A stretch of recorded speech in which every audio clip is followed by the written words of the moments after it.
Protection force ఏర్పాటు చేయలేదు. చేయకపోగా విజయవాడలో కాల్మనీ సెక్స్ రాకెట్ను వీరు జాయింట్ ప్రభుత్వం దుర్మార్గంగా నడిపించి అక్క చెల్లెమ్మల జీవితాలను చిన్నాభిన్నం చేసింది.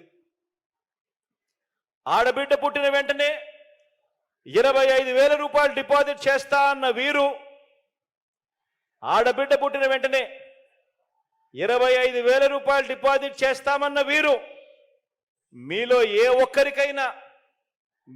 ఒక్కరికైనా లేదా మీకు తెలిసిన ఏ ఒక్కరికైనా కూడా కనీసం ఆడబిడ్డ పుడితే ₹1 అయినా డిపాజిట్ చేశాడా అని అడుగుతా ఉన్నాను మిమ్మల్ని అందరినీ కూడా నేను. ఇలాంటి అబద్ధాలు, ఇలాంటి మోసాలతో చంద్రబాబు గారు పేరు చెబితే గుర్తుకొచ్చేది ఏమిటి అని అంటే మోసం, దగ. ఇవి చంద్రబాబు గారు పేరు చెబితే గుర్తుకొచ్చేది.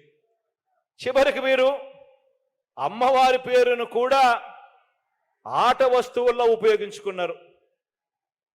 ప్రతి పథకానికి మహాలక్ష్మి అంటారు, కుటీర లక్ష్మి అంటారు.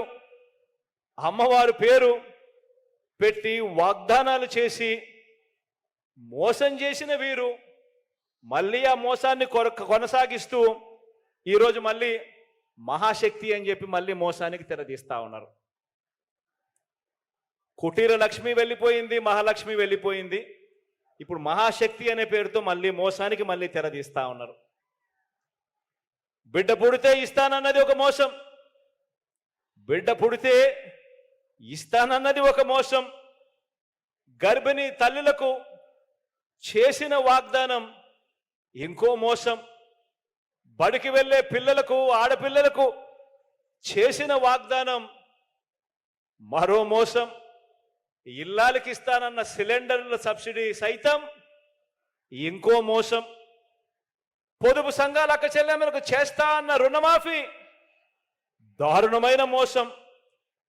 బెల్ట్ షాపులు రద్దు చేస్తామని చెప్పి ఎక్కడ పడితే అక్కడ ప్రోత్సహించడం ఇంకో దుర్మార్గమైన మోసం.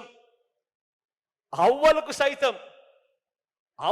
సైతం ఓట్ల కోసం చివరి 2 నెలలు మాత్రమే పెన్షన్ పెంచి చెయ్యాలనుకున్నది ఇంకో గజమోసం.